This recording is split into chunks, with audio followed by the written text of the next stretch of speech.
I might have to... Be careful out there. Everything depends on you now. Oh. I'll be careful. Just come back, okay?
I'm gonna have to leave something behind.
Gotta keep moving. No time to waste.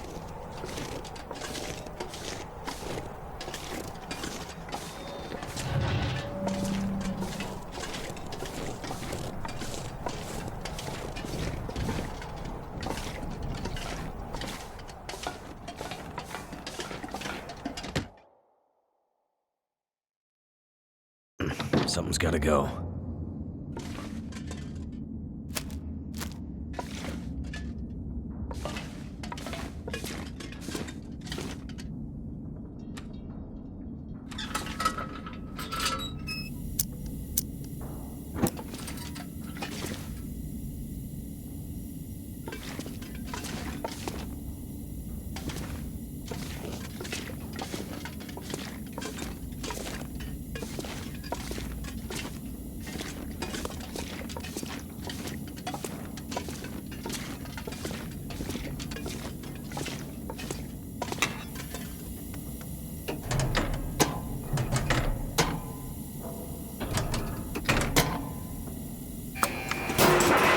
Hope that worked.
That seems to have woken up a lot of bad stuff. That seems to have woken up a lot of bad stuff.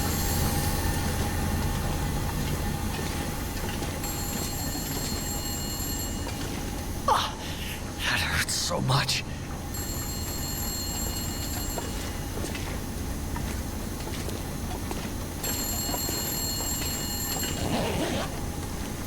Feels like it's still burning.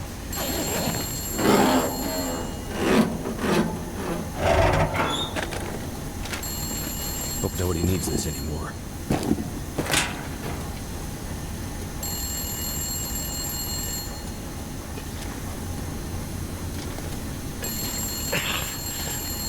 The pain.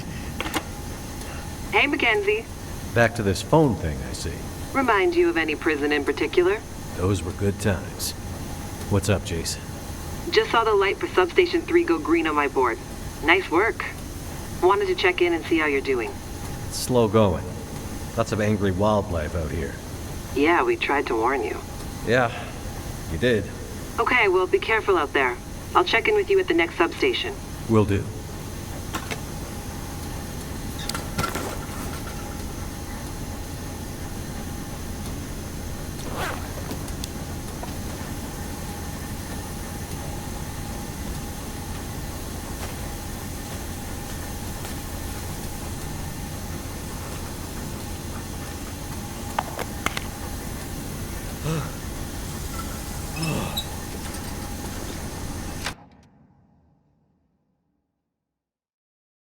I'm not sure I can carry. One down.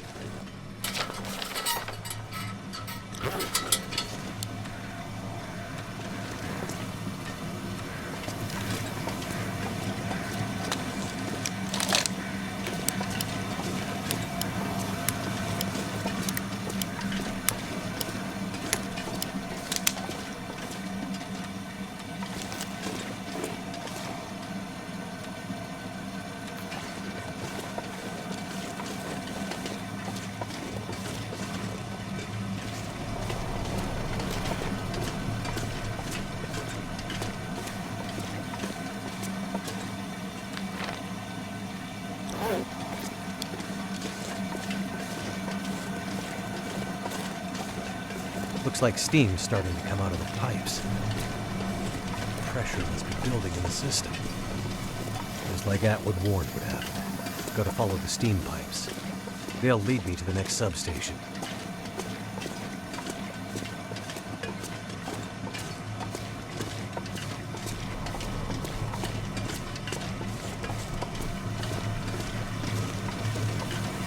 Gotta find my way past this mess.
I'm gonna need to rest soon.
I'm going too slow.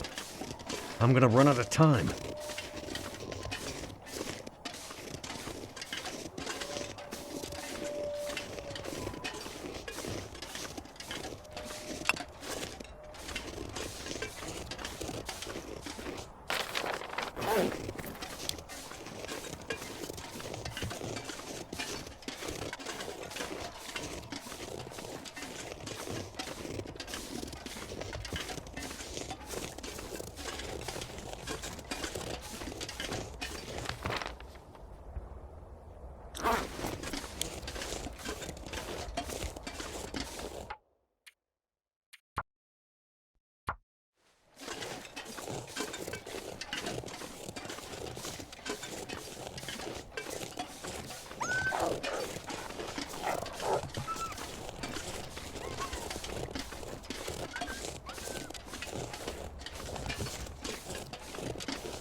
Primed and activated.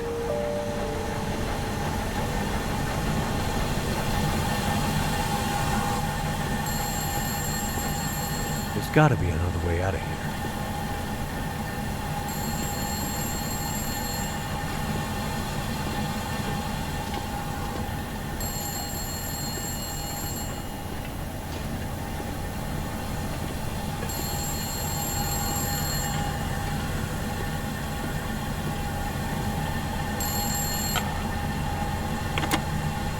We gotta stop meeting like this. How goes the war? Not sure. I think we're winning?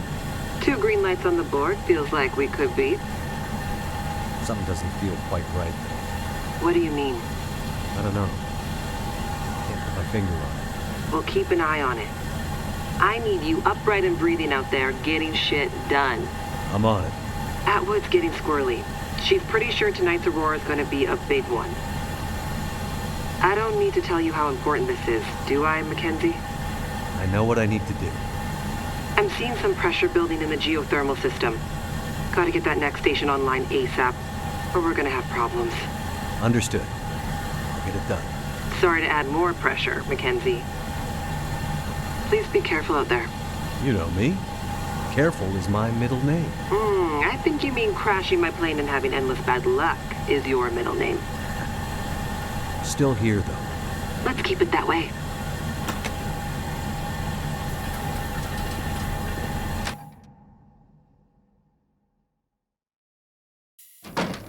Another one down.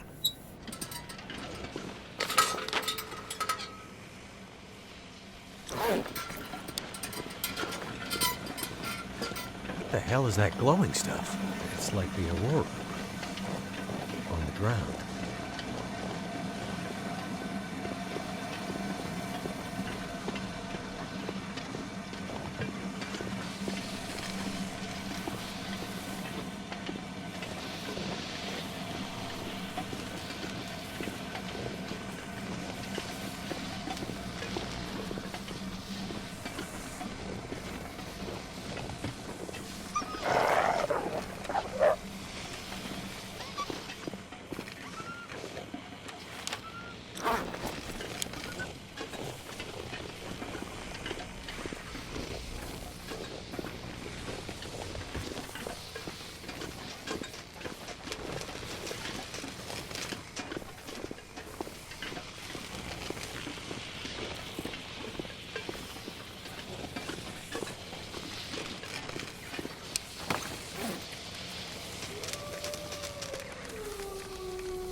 Follow the pipes. Yeah, they'll show the route out of this crazy place.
This'll come in handy.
It's almost like I'm stuck in the crazy mountains.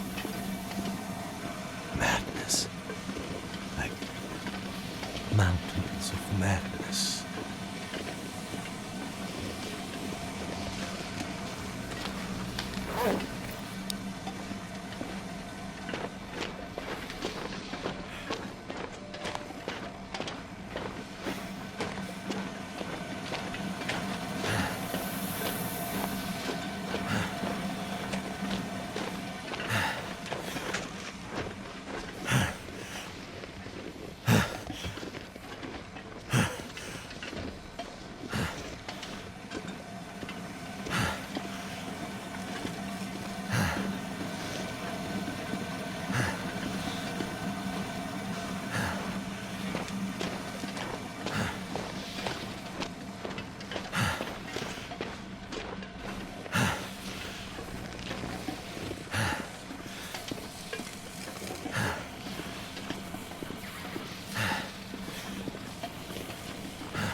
I gotta hurry. I need to get back to Suzuki before nightfall.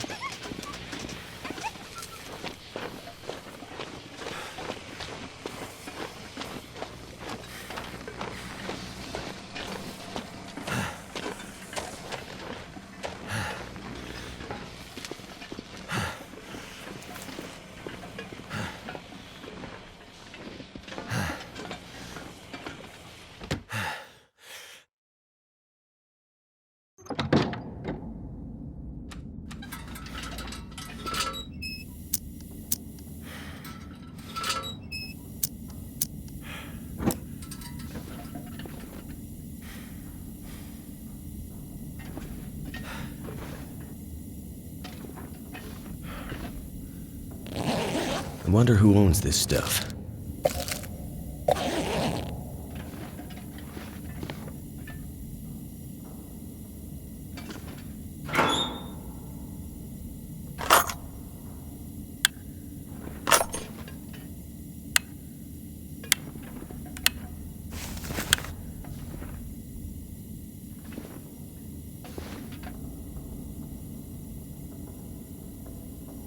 This stuff will come in handy.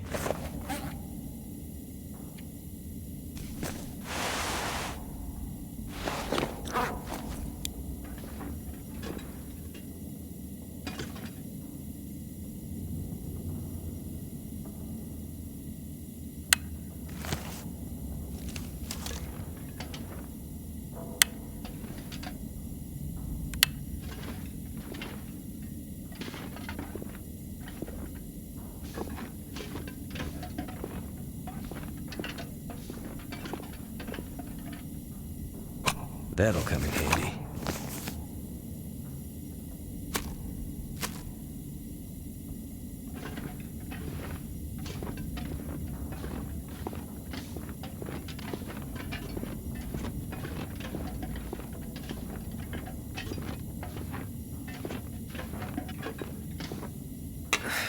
Wonder if I can drop any of this gear.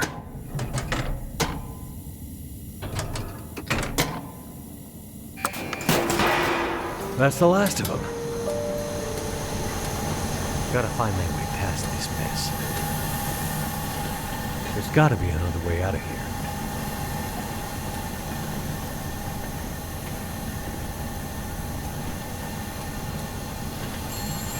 There's gotta be another way out of here.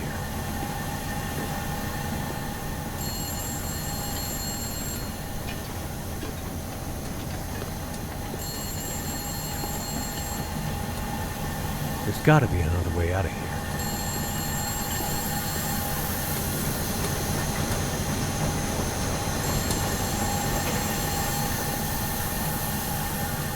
There's gotta be another way out of here.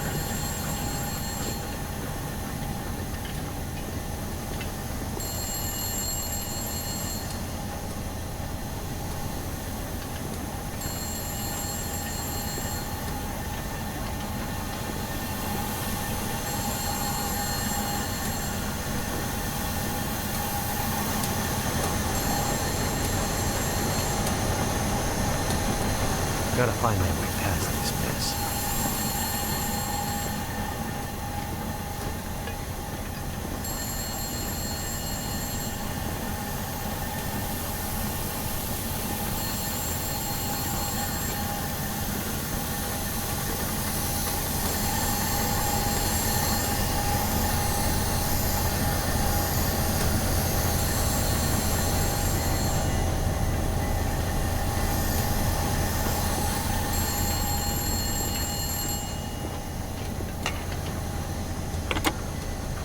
I see 3 green lights on the board, and a bunch of this old gear seems to be powering up. Good news. How's it looking out there? I think I've seen the worst of it. The pressure in the system seems to have dissipated, so that's one less thing to worry about. Great news. How we're at with preparations coming? She's in heaven. Haven't been able to get a word in edgewise since the power came back online. She's been running from system to system, and I am just trying to stay out of her way. All right. Let's hope her plan works. Tell that man to stop fooling around and get back here on the double. I gotta go. If the big Aurora appears before we're ready... I remember. Your life's work down the tube. Exactly. Be careful out there, Mackenzie. And get back to us soon. I'm on my way.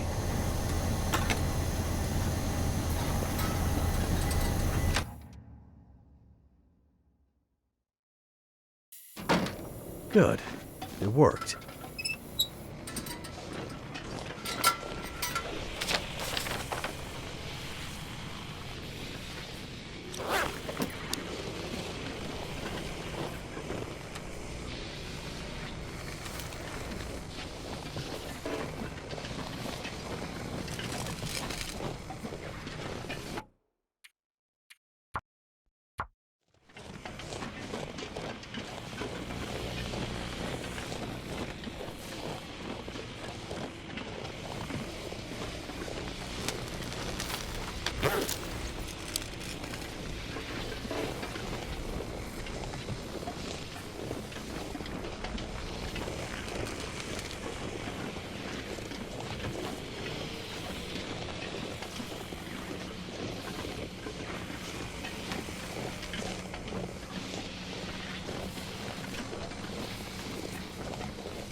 The air tastes funny, like metal in my mouth.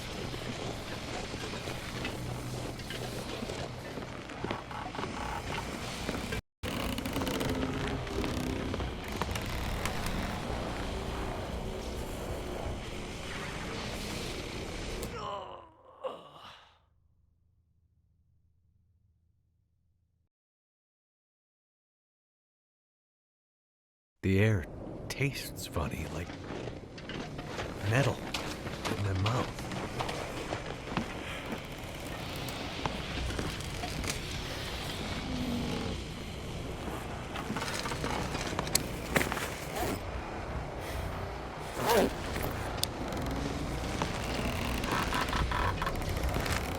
Oh, shit.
What the hell was that?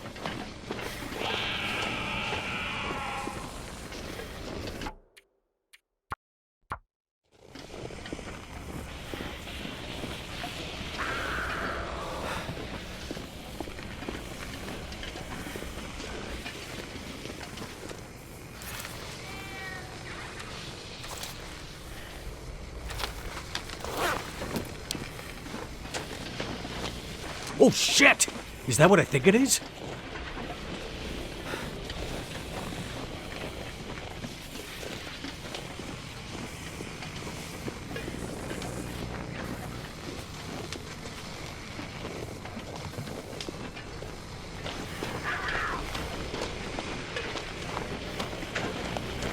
Cougar.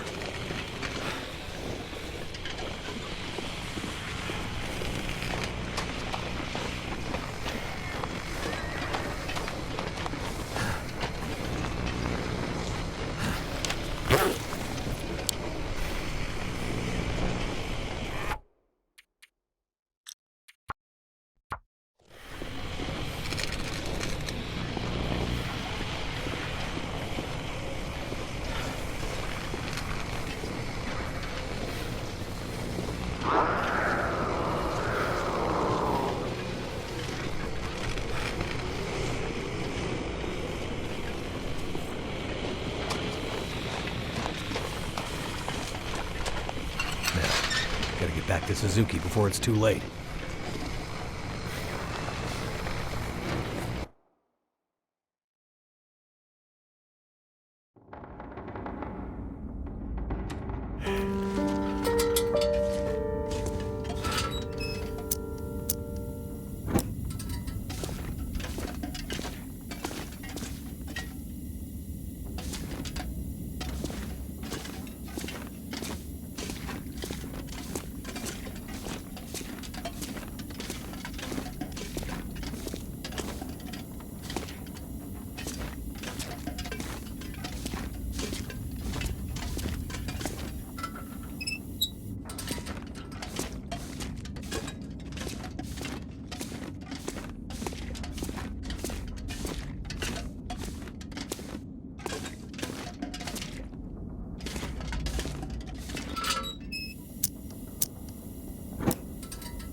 You did it, Mackenzie!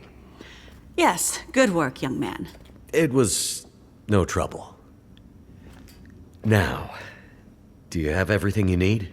I think so. I still have a job for you. Right. Please, accompany Jace up to... I can handle that alone, Dr. Atwood. He's already done enough. Accompany Jace to...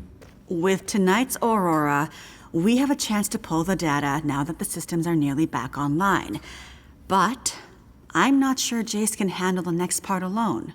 I don't need any help. We need to get the data from the buffers back into the mainframe and then to the scope's relays for processing. But for that to work, we need the benefit of the program. The program? Just a little something I put together during my graduate thesis. It's a brilliant bit of coding, and without it, we'd be dead in the water. Okay. So, what can I do? The next parts are all about perfect timing, and we each have a part to play. I'm sure I can handle the telescope. Nonsense. This is too important to let pride get in the way. Once more, for good luck. Let's not make this a habit, okay? Works for me.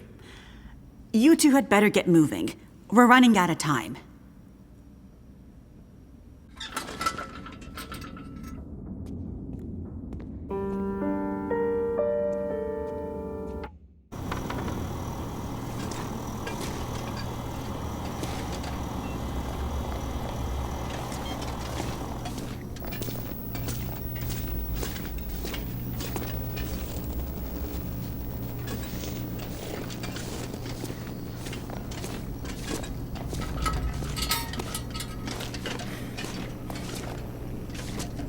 Could they have built a more confusing space?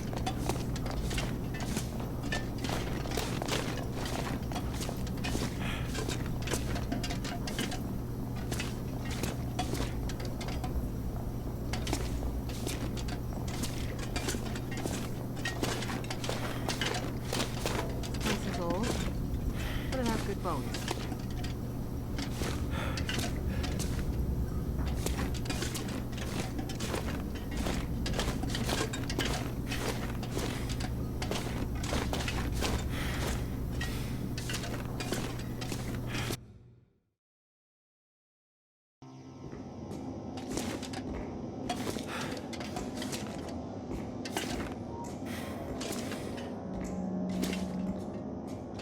Feels like the whole facility is slowly waking up. That Aurora is a real mystery. It's almost like magic, really.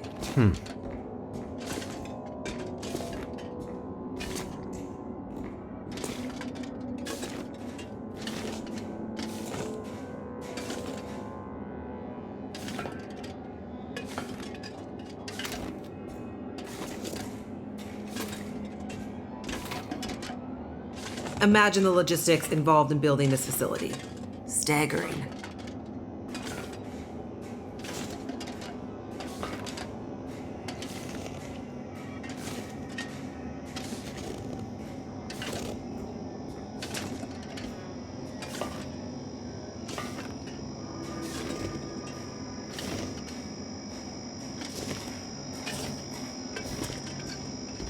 The people who built this had no idea how important it would be someday.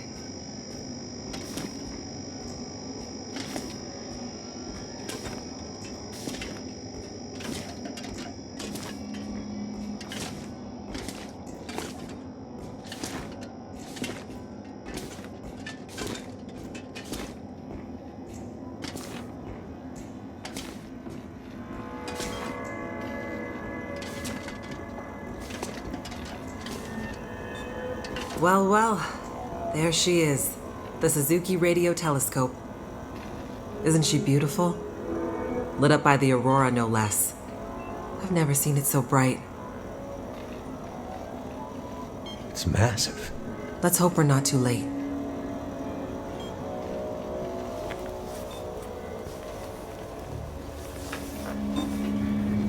Okay, time to get this party started. There's a fair bit of interference. Keyboard is glitching a bit. Can't be helped, we're way past long shots at this point. Loading the program. Now. Are you in place? I'm seeing some spikes on the sensors at the peak. Shouldn't be long now. What do you need me to do? Okay, this is the tricky part. I'm gonna have to run the program and update the code in real time to modulate for the aberrant magnetic field and... Jace. So I'll be busy focusing on that. Meanwhile, once the telescope grabs a signal, we'll need to follow the source. The new data will help flush the buffers, and the data in the buffers will get pushed to Dr. Atwood's workstation for processing. It's an archaic system, but best I could do with 30-year-old technology. I'm still not clear on what you need me to do. You're a pilot, right? Yep. Know how to adjust your heading to follow a radar beacon? Yeah, I have a pretty good idea. Same principle. Grab the big metal wheels at the base of each leg of the telescope sensor assembly. You'll see a bunch of numbers around the edge. When my program outputs specific bearings, I'll shout them to you. And then you have to find a way to match those bearings as quickly as you can. Sounds easy enough. The timing has to be perfect. Got it. Like, exactly perfect. I hear you loud and clear. Did you say you got here after crashing your plane? Don't start. Get ready. I'm seeing some power spikes. Something big. It's happening.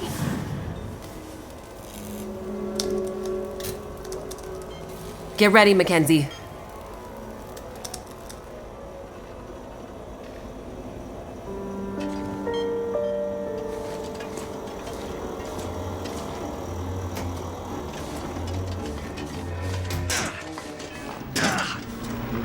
What a mess. Look for the wheel, Mackenzie.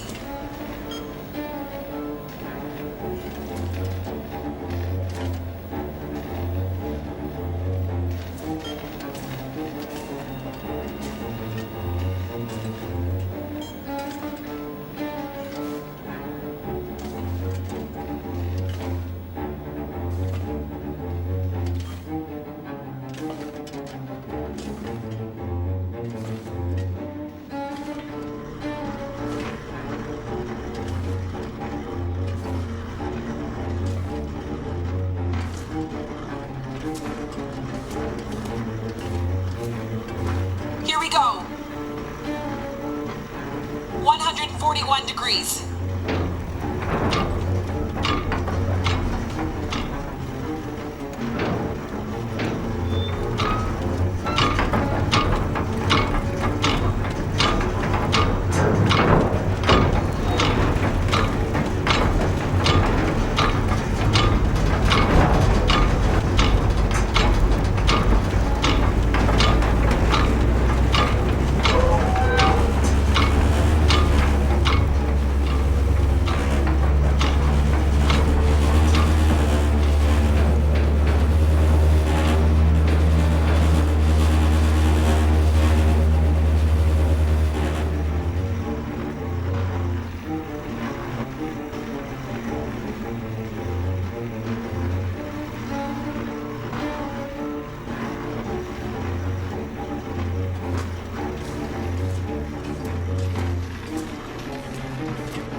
Look for the console with the big wheel on it. Come on, Mackenzie. How am I supposed to find anything down here? There's gotta be a way through here.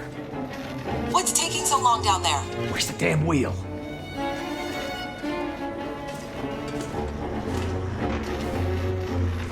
The dish is huge. That's it. We're getting close now. Keep going. Okay. 67 degrees.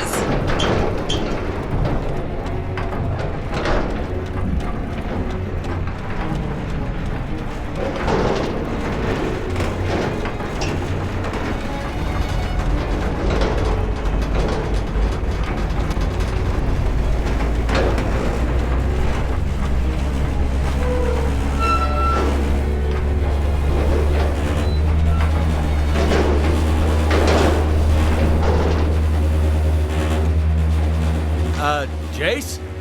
Everything okay over there? Don't worry. Keep going. Last bearing incoming. Come on, you sweet, sweet program. Don't let me down.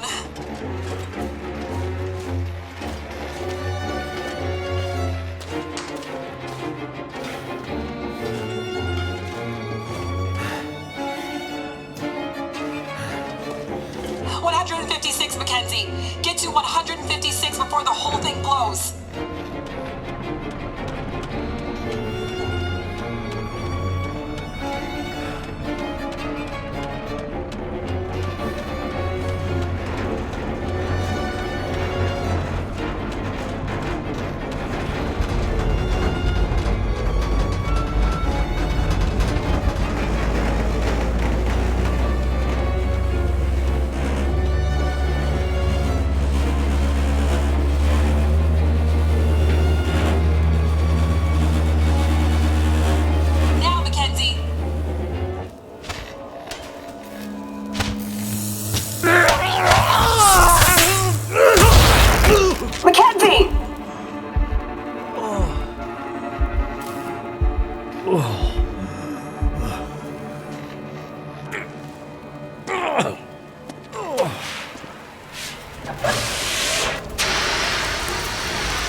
The program?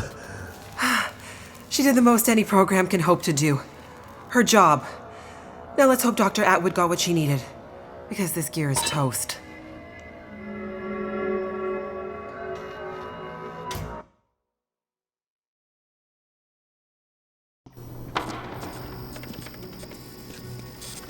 It's coming now. All the data just flooding out of the buffers. It worked. God damn it, it worked. Oh, thank goodness. I'd hate to have to restart my PhD. You did brilliant work, my girl. Absolutely brilliant. We just need to keep the data flow, ensure it comes in a continuous flow, uninterrupted. How long before the data is ready for analysis? These are old systems, and it takes a while for them to crunch through the numbers. It'll be hours before we'll... Well, shit. What the hell just happened? It's not the power this time. Geothermal plants still showing up green on the board. Some kind of overload or emergency shutdown. What now? Now we do this the old-fashioned way. We start combing through the numbers. I'll get us some light.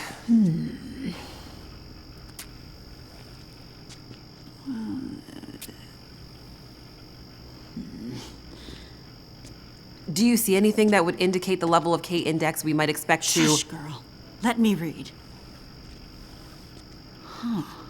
Do you want me to grab a printout and Could it be a G10? Is there something I can do to... Aha! Here it is. Here it is. There it is. What do you see? It can't be. That silly old British bastard was right. He just never knew how right he was. Why did it have to happen in our time? British bastard? Please explain. For you to fully understand would take more time than we have. I'd have to go back more than 150 years. I like a good story. I think we deserve some answers. Very well. In 1865, a British scientist and naval officer was tasked with supporting the research of a scientific team, seeking to create a kind of communication that could travel over the air. The Admiralty felt that dependence on the telegraph was holding them back. This Navy man was inspired by stories he'd heard about the Carrington event 6 years prior. At the time, the largest geomagnetic event ever recorded. He had heard that the abundance of static electricity in the air had powered telegraph lines, even after the operators had unplugged them. Fires broke out due to this geomagnetically induced current. It got him thinking. This scientist's research led him all over the world, and he began to piece together a picture of the Earth's geomagnetic profile, and something about the operation of the sun and its effects on the Earth's magnetic field. Remember, this was 150 years ago, and well before they had the equipment to prove any of this. But a theory began to take shape in his mind that suggested the sun went through cycles of geomagnetic activity, waxing and waning, but sometimes spiking inexplicably in dramatic ways. The historical record held evidence of many of these events, but in pre-industrial times, the impacts were more subtle. Even in the mid-1800s, there wasn't enough power infrastructure to really feel the impact of these spikes, so it wasn't of grave concern. But the growing dependence on telegraphy suggested this shouldn't be ignored. And this scientist predicted that if the level of electrification continued to grow exponentially, as was predicted, this would create a serious vulnerability that could be exploited by their enemies at great cost to industry and society at large. He was given a secret commission from the Royal Geographical Society to prove his theories and to come up with a strategy that would ensure the British were in the strongest position to exploit any such geomagnetic disaster. After another decade of research, this scientist began to suspect that this geomagnetic current that existed all around them could impact many other things, and more deeply. He began to study migration patterns of animals and gathered evidence of whale strandings, bird die-offs, and other unexplained mysteries relating to animals' innate abilities to navigate vast distances with great precision without the benefit of modern tools or equipment. Eventually, he knew he had to travel north to the Arctic to really test his theories. And in December of 1865, he took a ship and a crew of Navy scientists and mariners in a specially commissioned research vessel, a modified bomb mortar ship, fashioned after the Terror and Erebus from the ill-fated Franklin expedition. His ship was named the HMS In Tenebris, and he took it and a crew far above the Arctic Circle, along with an array of unique recording equipments he had crafted himself, with the hope of collecting data to support his theories. This scientist and Navy man was Captain Edmund Wintermute. The word in Mackenzie's secret message. It was a person's name. Wintermute's mission was to collect data near the Arctic Circle, and he and his crew were also tasked with the goal of resupplying a small Navy research outpost that had been set up as part of Wintermute's program the year before. Some of the crew on Wintermute's ship was designated as relief for the outpost crew, and Wintermute was meant to bring the replaced men home to their families. A few days away from the Arctic Circle and 2 days from their destination, Wintermute recorded increasingly active aurora and other geomagnetic activity around the ship, including St. Elmo's fire. But he also noticed something else. As evidenced by their journals, many of the crew were having trouble sleeping, with some experiencing full-blown insomnia that worsened as they traveled further north. Some were also beginning to forget things, their journal entries occasionally slipping into childlike language or outright gibberish. 2 days out from their destination, the night watch rang the ship's bell to announce a man had gone overboard. The man, an experienced mariner, had been observed to simply walk off the deck of the ship. By all rights, a calm and dependable sailor. This event shook the crew's morale. Wintermute did his best to keep them focused, but he was still inexperienced as a ship's captain, always more the scientist than sailor or Navy man, and he could tell the men were increasingly becoming anxious, even distrustful. Walked off the ship and straight into the water. Exactly, but things got even stranger after that. When they arrived at their destination, a small island surrounded by sea ice, they found the Navy observation camp that Wintermute had set up the year before completely abandoned.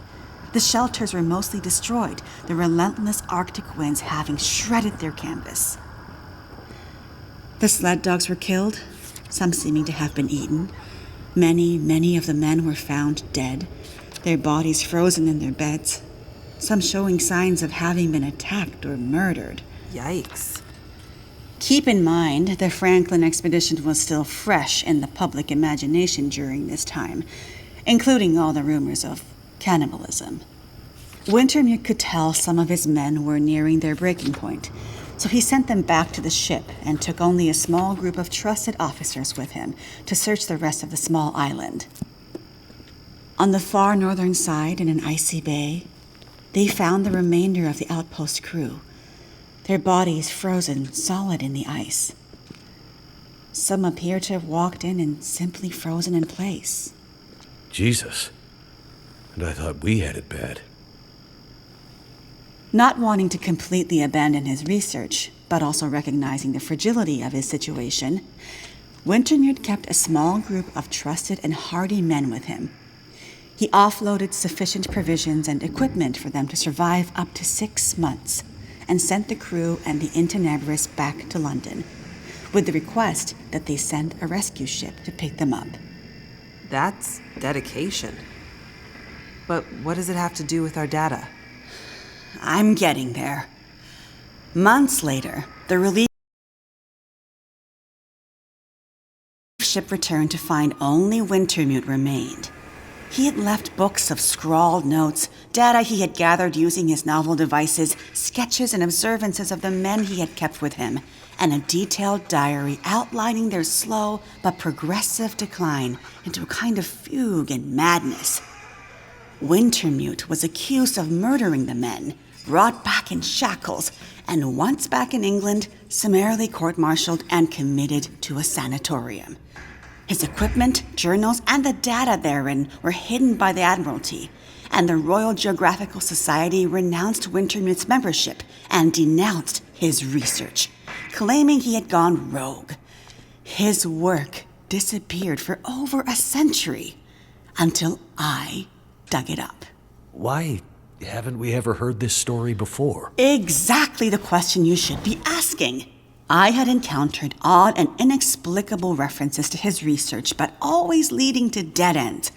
I finally managed to get my hands, through no small feat of my own canny research and a dogged determination, I might add, on a few of his earlier papers. It wasn't easy, believe me. A woman, let alone a woman who isn't white, had to work 10 times harder to get access to this material, but I managed to do it.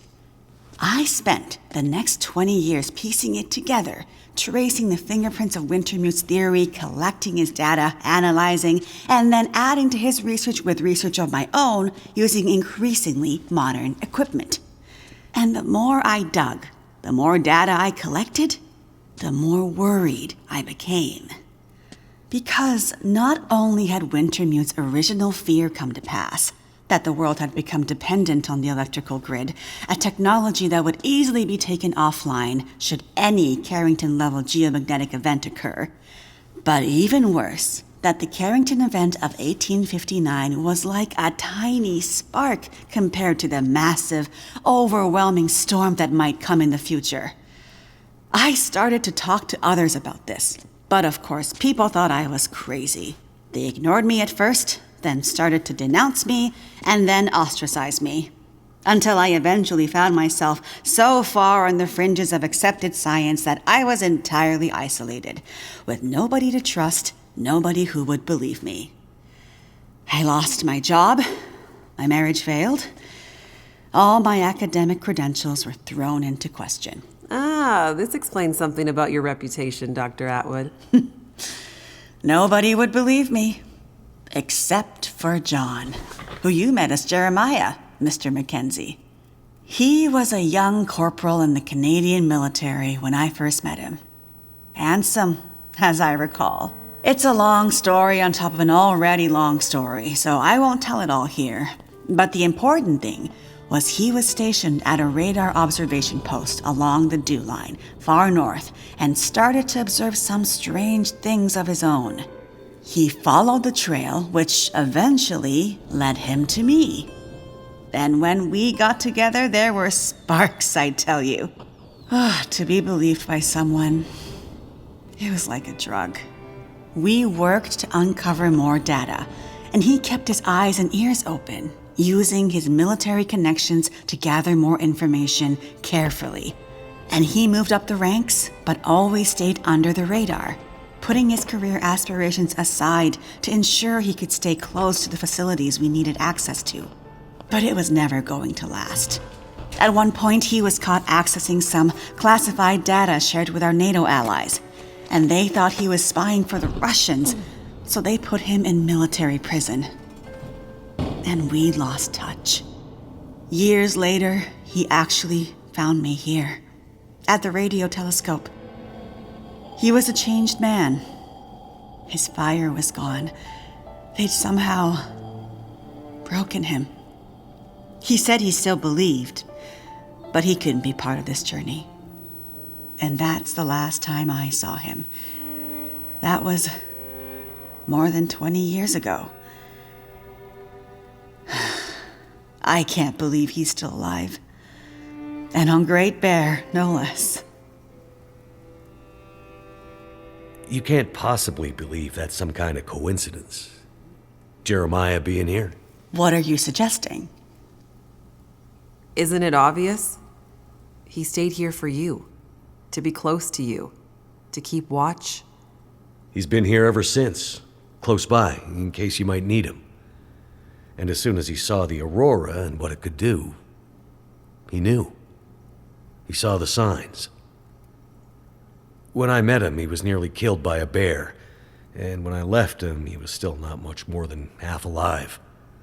Otherwise, I'm sure he would have come here himself. But he sent me to warn you. He made me promise. And he knew by then what that promise would mean. He sent you in his place. And it's a good thing he did, because now we have the final piece. This is the answer we've been looking for all these years. Do we finally have it? I think we do, dear. I'm not following. All my research here, and Jace's since she joined me, has been to try to anticipate, to get ahead. Ahead of what? The next big Carrington-level event. The thing Wintermute spent his life also searching for. And others, lesser scientists, industrialists, crackpots, even here on Great Bear. The island's unique geologic strata and northern latitude created a perfect test bed for geomagnetic research. Even a few decades ago, a German industrialist named Rudiger. But that's not important. Dr. Atwood, do we know the terminus? We do, my dear. And when is it coming? Do we have time to prepare? No, dear. It's already too late. It's already started. What does that mean? It means we're in a new geomagnetic normal. What you've seen so far is really just the beginning. Things will get much worse from here on out. But how long will it last? Carrington was over in a few days, weeks at most. Oh, this is much bigger than Carrington. How long, Doctor? I hesitate to say. With the data I have, I can only offer a vague range. 40 to 400. Hours? Days? Years. Wintermute tried to warn us 150 years ago, but nobody listened. And now we're at the very beginning of a geomagnetic storm. A disaster of such proportion we've not seen its like in recorded history. The power grid is down. Everything humanity has built over the last 100 years or more, based on technology, electronics, everything based on the integrated circuit, electricity, it's gone. It's all gone. Nature is changing, and soon we'll begin to see the impact on people.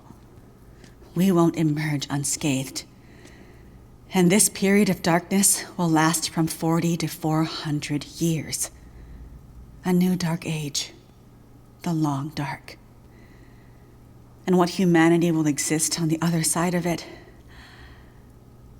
I cannot even begin to guess. Then I need to warn her. I need to get to Perseverance Mills. You're talking about your ex-wife, the doctor? Astrid will be there. And she needs what's in this hard case. What's in the case, and what kind of doctor? She's a researcher. Insomnia, memory loss, fugue states. I think she stole some experimental meds. She's trying to help a friend. child that's suffering from some mysterious illness. I'm not sure. Go to her. Regardless of what's in the case, you can bring her here. Her and anyone else you care about. We have to think about the survival of the species now. But what can we possibly do here? Oh, Jace, my silly girl. Have you forgotten what this facility is built on? I just know it's some government thing. Before it was repurposed for use with the radio telescope, this was an observation post for monitoring satellite communications. Mostly American, Russian, some Chinese, Cold War stuff. But why here? Who would think we'd be spying from here? Exactly. A few floors below us are the magnetically shielded dorms and storerooms designed for the folks who used to live and work here back in the Cold War. The whole place is basically a big bunker. Right. And the team that built the geothermal plant left various supplies behind. Exactly. There's probably enough dry rations and assorted supplies there to feed dozens of people for a couple of years. Survival of the species, huh? I'm afraid so. Then I better get to it.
Too much stuff to carry.